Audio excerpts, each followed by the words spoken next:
un grand plaisir pour moi de vous savoir nombreux en train de nous suivre en ce moment. C'est bien moi, votre humble présentatrice de l'émission Apprendre plus, Blessing Nosa, la bénédiction de la presse anglaise. Je ne suis pas seule, je suis avec ma consoeur Marie-Fontene.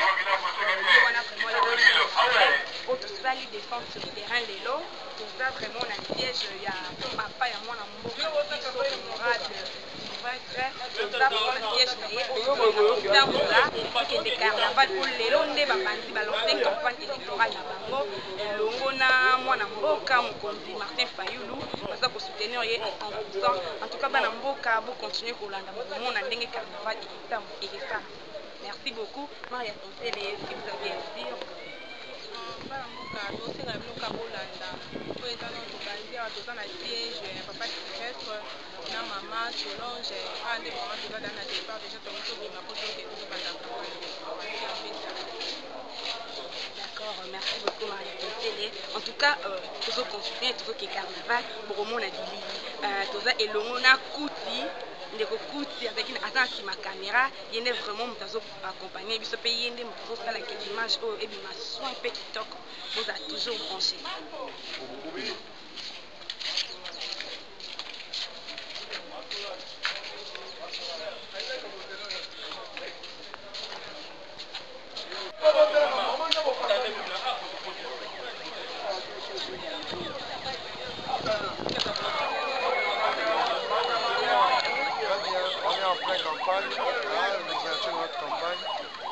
Barombour réveil total avec le MLC, avec le candidat numéro 33, Sylvestre Petit Babilambo, Maman Solange, au provincial, Maman Solange 3 et national.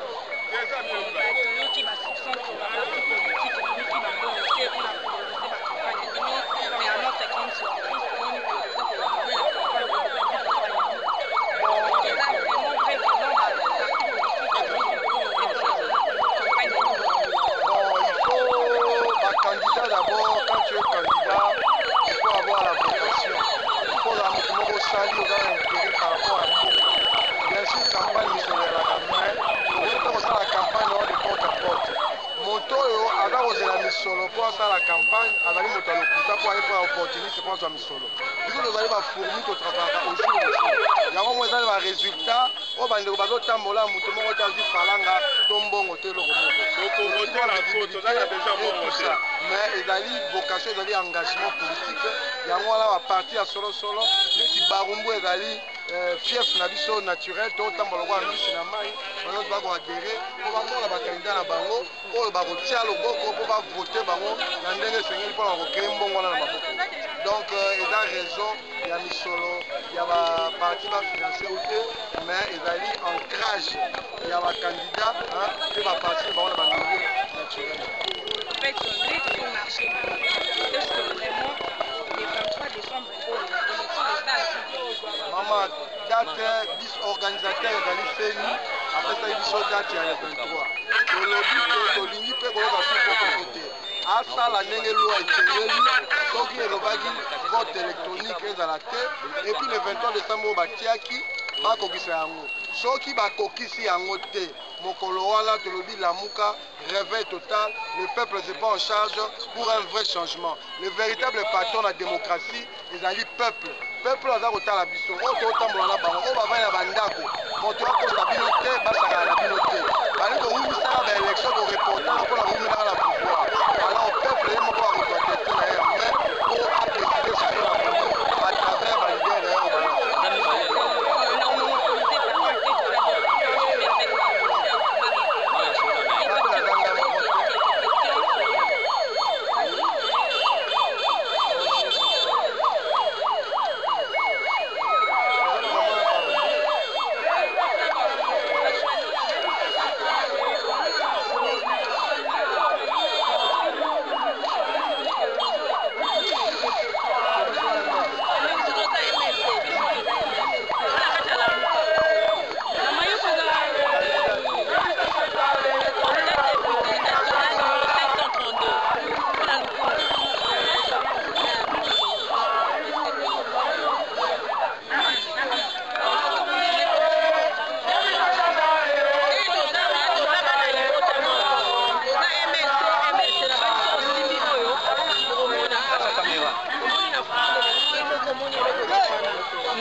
élection tout est sikoyo promettre bana bango nga na promettre bana bango ebi na na tambola boye na oluka mawa parce que il faut na tela liboso na bana bango ata elongi boye mais ce que faut na tala mabanga na mai basali bana oyo ya barumbu sali te na nde elesali pourtant barumbu eza na bakartier yango kitoko ya machine na ndenge nini salite bandako nyonso kitoko tonya mais evandika likolo ya salite eza tomoni wenze bamama baotekala mabele tomso toyebi ke eza mosala na biso te ya koya kosalela bango wenze mais biso tokende bamomoni na barumbu na quartier kingani okende kuna bamama bazosouffrir tala kaka totalisi bapasi nango si fo kopropose baloi koinfluence même baadoption ya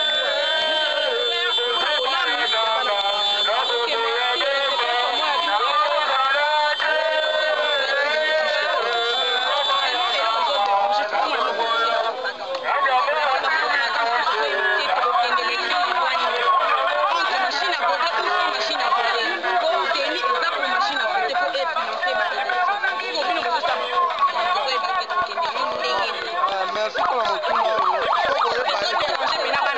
ezali bato oyo bali kokonza makambo na nko loi électorale eza claire vote électronique wana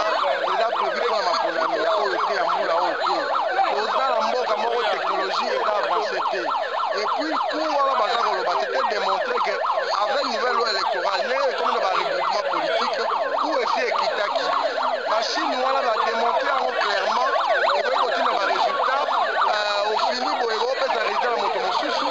alors eza korassure te comme yango eza kodivise epuis moyen oyo ya kovote na bango biso oyo toza na terrain peuple aza na biso tolingi élection moko fiable crédible sans problème oyo bato nyonso bakoadere eyala bajeune eyala bapapa eyala mikolo eyala basportif ezala bahomme de culture je suis un homme de terrain à part le président MLC Barumbu oyo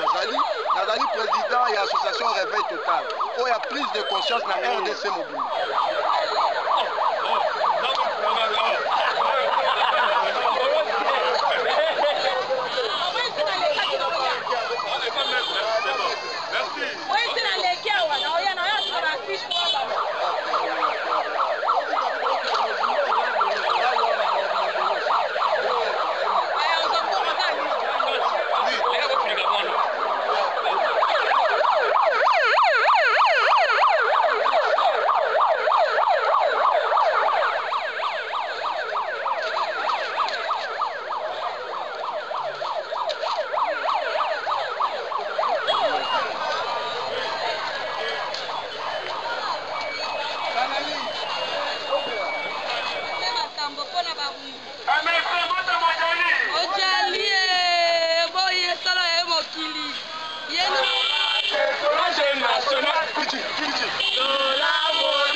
Congo,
Lumumba po tozalaki na ye vraiment totamboli bomoni nde totamboli tozalaki mpe aza candidat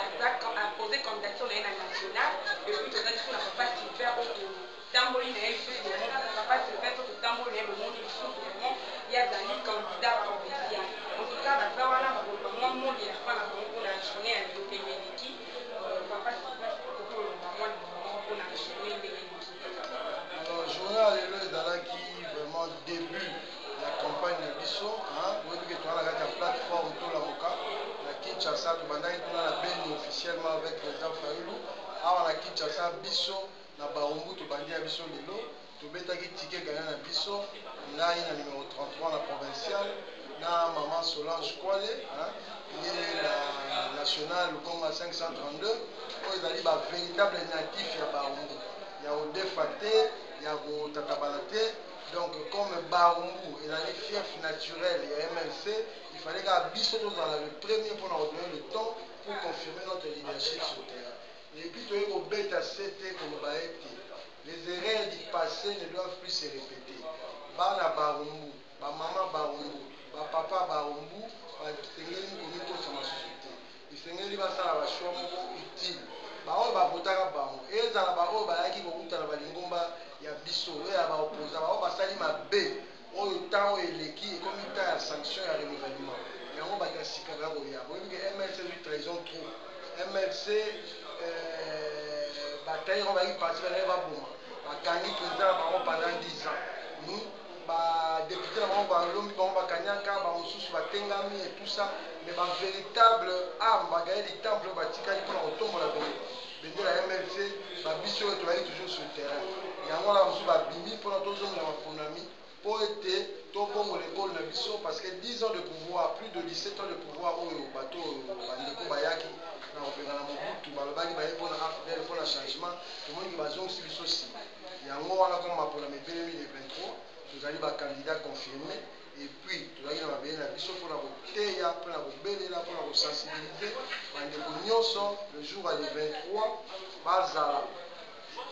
na bacentre de vote mpona kopona bandeko na bango oyo avant kutu bazalaka bakóma na carrière ya bidéputé bazwa ngbende wana après maponami balobelaka bana Barumbu balobelaka bana ville ya Kinshasa balobelaka makambo nyonso ya mabe epuis badenosaka oyo eza ya mabe mpo te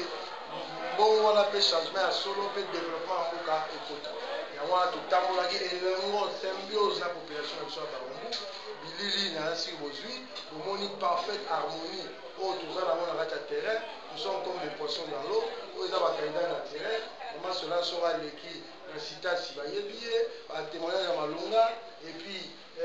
exemplarité ya malonga nga moko papa Sylvain so natamboli ya bisika nyonso bomoni eza ya kosamba te yango wana tour oyo tosengi vraiment la population na biso baakorde biso confiance wana bapesa biso comment dirais-je devoir wana ya kokende koreprésente bango mpe kozala toujours proche na bango eloko moko te tokosala en dehors na bango avant topona eloko tokotuna bango tokoserefere na bango epuis tokosala oyo bolamu mpo te totombola kita tokojouer leadership ya innovation leadership wana na bisika du point de vue sécurité makambo nango balogement makambo nango hygiène na commune otya mosukusuku ntina babourgmestre oyo na bagouverneur de la ville na bango nyonso baza na gestion directe ya mboka biso tokozala mpona kodefendre le peuple mpona kotelemela makambo nyonso ozala nani ezala oza na kaya nini ezala nini mais biso comme tozala na mandat oyo kouta directement na peuple tokoluka kosalela yango na bon escient yango wana lelo toyaki kosimisa présente totamboli en symbiose na bandeko na biso totamboli banzela presque nyonso oyo tokangi représentatif ya Barumbu sikawa toyei kopema mpo topate la deuxième phase na biso oyo tokocommuniquer en long et large na baquestion de l'heure bajeu de question échange avec la même base.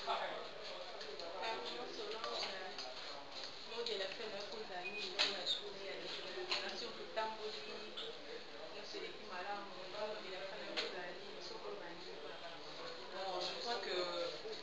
président Sylvestre alobi nyonso eza suna likambo ya kozongela te me lokwa tobetaka kaka sete yango wana ifo kobeta sete biso tobotami na Barumbu tokoli na Barumbu so batuni biso communion première communion tozwaka wapi na Saint-Éloi so batuni baekole na biso nyonso ao Saint Charles Lwanga Saint Paul nyonso toyebi yango na motu me bato mosusu bazoya kodieba biso lelo tozalaki na nsima mot d'ordre ya baleadership na biso oyo balobaki na biso mokolo basalaki lancement officiel ya campagne balobi bino mpe ebokende bafuli biso yango biso mpe lelo toye kobanda ngo balobaki kokende d'une manière ya singleton te fo bosanganaka yango biso totali oyo eza fief na biso esika oyo tobotami avant to toetelela kote mosusu tobandela no a yango na lelo ngai na ndeko na ngai ilambo tike gagnant ya ba 33 provincial national na lufunga 532 tosenga kaka babote na bino bino moko ntango omoni kutuke bango moko bazalaka donc facile président alobaki awa lokoaka mbisi na kati ya mai bandimi balobi biso deja ya biso basi bapesi biso yango wana tongaki vraiment nano toremercie bango epuis totalisa bango ke ndenge tozawa kokende kosala mosala oyo bango bakosenga biso parce que député provincial député national ezali moto oyo te akoya koloba atongi pont soki wapi atongi wese soki wapi te eza moto akokota kuna otali baproblème ya population na yo oye kuna na kati ya hémicycle olobeli yango otie mayele oluki solution à les populations esepeli pauvreté eza makasi babesoins sociaux de base ya population santé éducation mai na courant eza bafoué eza kutu te tokoki tokobenga ngo te nayebaka période moko banomaka ministre moko balobi ministre chargé des besoins sociaux de base bato babandi koseka ye ezaka nzanga motu bayebaka importance nango te or eza biloko moko eza capital oyo eza des choses vitales mpona bomoi ya moto yango wana biso lelo tosanganaki message mosusu ezalaki moko bavote utile bavote tike gagnant ezali 532 lukunga donc barumbu kinshasa lingwala ngombe kitambo Galema, Mongafula, Bavoté. Numéro 33, la députation provinciale. Ndekonangai Sylvestre Ilam. Donc, biso tozali fonction de débattre autobi ya wana. Pour le reste, totika na ligne droite, ya ba conservation pour le na ison pona kotembo kuna. Ba efiso carton na carton, to mona ngi na beni carton na carton. Problème ezate biso pe a tozo ko ba kaka parce que o ezaki ka pe lancement na biso. Ko ba tozo ba activité mosusu au fur et à mesure ko koyeba ndenge ngomekina. Destin ya mutu ba koma ngoti. Destin kosubisa moto oyebi ke oyo ya biso destin yango tosala mpona bolamu ekolo avec Dieu nous vaincrons. Et voilà donc, mesdames et messieurs, c'était moi, votre humble présentatrice de l'émission Apprendre plus Blessing Notes, la bénédiction de la presse. Je n'ai pas fait, j'étais avec ma consoeur Mariana Tampele, la mannequin de la presse. En tout cas, il a eu plaisir et un gros Samana, Tambola, Banamboka, MSC, Ototakina maman Solange, Kwale, la papa na biso, Sylvestre. Donc, Sylvestre Ilambo, tozalaki na bango wana bomoni ndenge batamboli basali carnaval na bango baya na mboka bayambi bango mpe bandimi vraiment bapi bakopesa bango bango. En tout cas, esali biso plaisir ya trop bocontinue toujours bosabone na chaîne na biso www.congo constant tv bozala desite toza wana mpona koservir bino mpona kopesa bino baimage eza réel po tozozwa na source. En tout cas, quant à moi, je vous dis au revoir et à la prochaine.